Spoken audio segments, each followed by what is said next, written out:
Hey guys, Ryan here for Bender Wins. Hope everyone's doing well today. I'm here with a really important video for you guys. So whether you're new to sports betting or you've been betting for a long time, this is very important. We're going to talk about bankroll preservation. All right. And I'm going to tell you guys a secret that I use where I have not blown up my bankroll in 10 years. So before we get started, guys, I'm just going to give you a little background. So let's go back 20 years in time. Amateur sports bettor Ryan was pretty good at capping games still. Certainly not to the point where I was today, and I made a ton of mistakes, but I could win at betting on sports. Very small amounts. But I would build my accounts up over time, and then in grand fashion, in one weekend, I would turn them into nothing. Smoke, zero. I turned them into absolutely nothing, guys. I would start with $500 and I would build it up and build it up and build it up. And I'd get up to $2,500, and in a span of hours, it was at zero. Because first off, guys, I didn't practice proper bankroll management. If you haven't, I'm not going to talk about bankroll management too much today, guys, but if you haven't seen the video on bankroll management, I suggest you look it up. Just search Bender Wins Bankroll Management. It'll come up. I was terrible at bankroll management, but I was even worse at discipline, at just the self-discipline of not chasing, not making these terrible decisions that sports bettors make.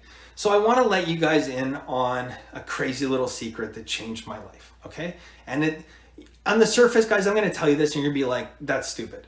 But when you think about it and you put it into practice, you're going to be like, this guy was right, and this changed my sports betting life, okay? So here it is, guys. I'm going to tell you this.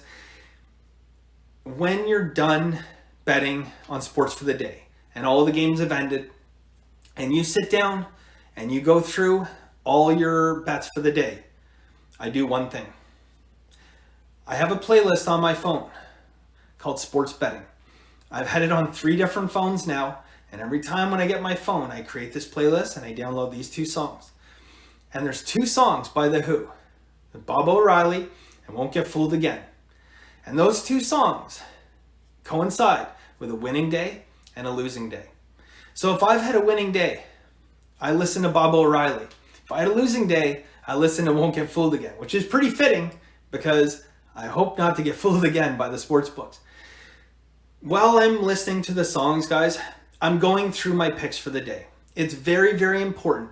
If you want to be good at this, you have to not just lose or win and say, okay, well, that was it, let's move on. No, you have to go back over your picks and you have to understand what you did right, but you also have to understand what you did wrong. And so it's very important when you have these losing days, especially, that you go back and you think, why did I lose? Why did I win? All right. So now when I'm listening to Bob O'Reilly by The Who, and you can pick any song you want, guys, pick any song you want, pick something that, it pumps you up, makes you happy, whatever, cheer, dance, do whatever you want, guys, because you just had a winning day in sports, and sports betting's exciting. You should love this, right? It's exciting. Be happy. But when the last note is done in that song, guys, you bring yourself down, okay? We're going to bring ourselves, guys, back where we started. And tomorrow's another day. We're not too high. We're not too low. Same thing, guys, when you have a losing day. I listen to Won't Get Fooled Again. I hate that song because it means I lost money. I hate that song.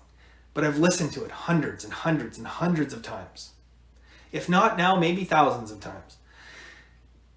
But what that song does for me, guys, is it makes me want to be better tomorrow. It makes me want to go out and put the work in and win tomorrow, guys. That's what that song is to me, okay?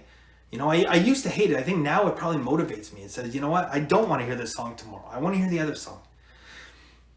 But when that song finishes, guys, when that song's done, that last note of that song, that day's over. That losing day is behind me. It never happened as far as I'm concerned. I'm going to learn from the mistakes of the past, but I'm not going to become caught up emotionally in what happened yesterday. Because what happened yesterday to my bankroll has nothing to do with tomorrow, has nothing to do with next week, has nothing to do with 3 weeks from now. If you approach sports betting, guys, as every day is a new day, you're never going to get too high. It's okay to celebrate. It's okay. Like I said, guys, pick a song that moves you, gets you motivated, dance around, guys. But when it's over, it's over. all right? And we focus on tomorrow. We focus on winning tomorrow, and we put that out of mind. You might have won 10 days in a row, okay? Happens. You might have won 10 days in a row, and you think, wow, I'm gonna up my bets tomorrow. I'm gonna do this. That's based on emotion. If you're raising your bets because that fits into proper bankroll management, then right on, man. You're doing exactly what you need to do. But if you're raising your bets because you're on a rush, that is based on emotion. If you're raising your bets because you're losing, you will blow up your sports book account. There is no question about it. Do not chase, guys. The sports books make their money off people chasing. You guys think they make their money off their juice? You're very wrong about that. They make a little bit of money off the juice. They make the real money off people making bad decisions, because they put the money into the sports betting account and they never withdraw it, because they build it up, and blow it up. So guys, that's it. That's the secret that I use. I've never shared this with you guys. I don't know if I look at it as like, embarrassing in a way or whatever, but it's like, I don't think it is, guys. I think it's a cool thing. But it really, really does work. So if you're new to sports betting, start doing this. If you've been doing this for a long time, start doing this, right? But it's very important, guys, that you find a routine and you do this every single day, okay? They say it takes 21 days to form a habit. So if you force yourself for the next 21 days that you're sports betting to do this, to take your sheet or take your computer, whatever you do, wherever you keep your picks, at the end of the day, sit down and you look at those picks and listen to a song. And hopefully you're going to be happy and cheery more than you're upset. But at the end of the day, guys, this will prevent you from blowing up your account. All right? So I hope this helps, guys. I hope it saves you a ton of money and makes you very successful and very prosperous in sports betting, guys. I wish you guys nothing but the best. And as always, guys, have a very lucky day.